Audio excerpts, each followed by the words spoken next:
The Moscow Peace Treaty was signed by Finland and the Soviet Union on the 12th of March 1940, and the ratifications were exchanged on the 21st of March. It marked the end of the 105-day Winter War. The treaty ceded parts of Finland to the Soviet Union. However, it preserved Finland's independence, ending the Soviet attempt to annex the country. The treaty was signed by Vyacheslav Molotov, Andrei Zhdanov and Alexander Vassilevsky for Soviet Union, and Risto Ryti, Juho Kustapashikivi, Rudolf Walden and Väinö Jniemenmaa for Finland. Background: the Finnish government received the first tentative peace conditions from the Soviet Union on the 31st of January. Until then, the Red Army had fought to occupy all of Finland.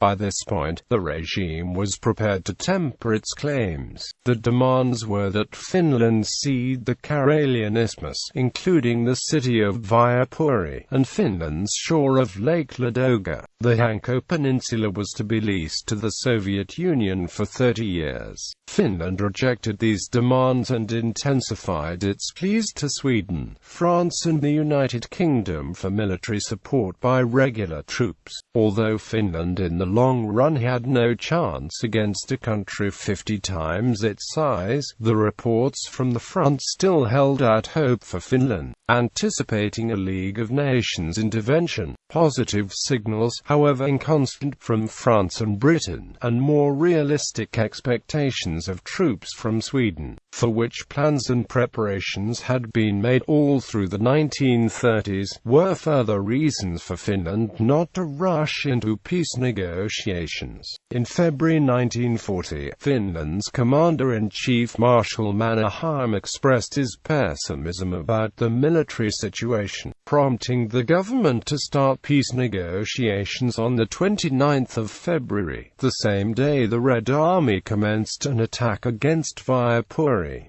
Harsh peace. On the 6th of March, a Finnish delegation led by Prime Minister Risto Ryti traveled to Moscow. During the negotiations, the Red Army broke through the Finnish defense lines around Tallinn and were close to surrounding Viipuri. The peace agreement was signed on the evening of the 12th of March, Moscow time, i.e. 1 hour on March 13, Finnish time. The protocol appended to the treaty stipulated that the fighting should be ended at noon, Leningrad time, and the fighting continued until that time.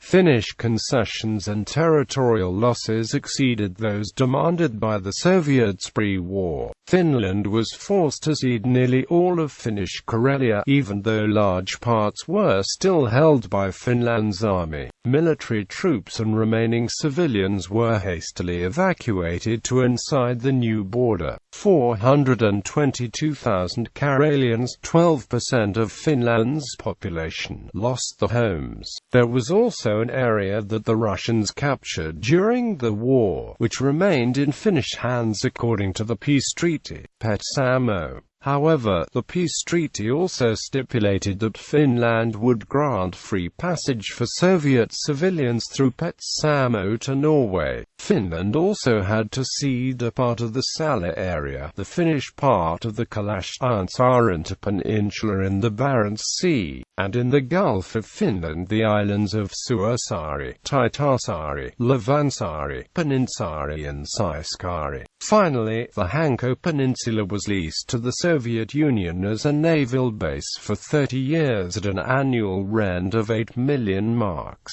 Contrary to common belief, the Soviet troop transfer rights by railway to the Hanko base were not granted in the peace treaty, but they were demanded first on the 9th of July, after Sweden had acknowledged railway transit of Wehrmacht troops to occupied Norway. Additional demands were that any equipment and installation on the ceded territories were to be handed over. Thus Finland had to hand over 75 locomotives, 2,000 railroad cars, a number of cars, trucks and ships. The ENSO industrial area, which was clearly on the Finnish side of the border, as it was drawn in the peace treaty, was also soon added to the Finnish losses of territory and equipment.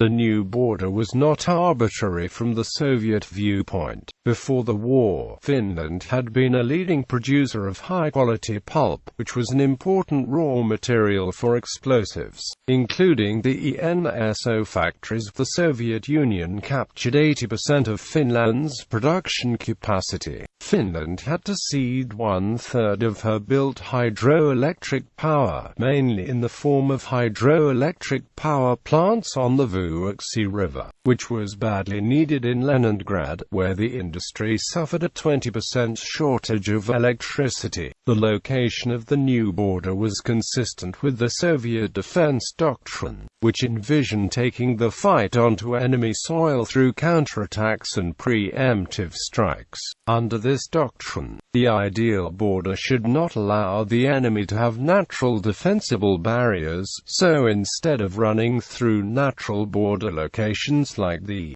Bay of Viapuri of the swamp region at the isthmus between Lake Saimaa and Lake Ladoga, the new border ran on the western side of those. But those positions were also very easy to encircle for an offensive enemy of the Red Army, which was soon to be shown.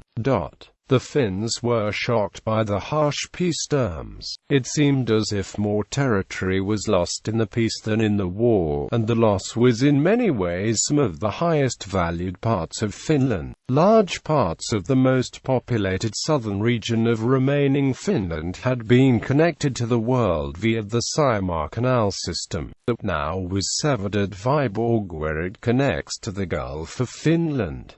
The southern part of the lost area was Finland's industrial heart. Karelia is considered the heart and origin of the Finnish culture. Before the Winter War, the Soviet sovereignty over the main part of Karelia, and Stalinist atrocities there, had been a major source of grief for many Finns. Under the terms of the treaty, the rest of Karelia was also lost. This started the Karelian question. Sympathy from world opinion seemed to have been of little worth. A certain bitter disappointment became a common feature of the Finns' view of other nations, not the least of Swedes, who had offered plenty of sympathy but did not fulfill their obligations of military support for Finland. The harsh terms imposed on the Finns led them to seek support from the Third Reich. The Winter War and subsequent Moscow Peace Treaty were core factors in leading to what would become the Continuation War. In the end, this might have been a necessary condition for Finland's survival in the World War. Only a year later, in June 1941, hostilities resumed in the Continuation War.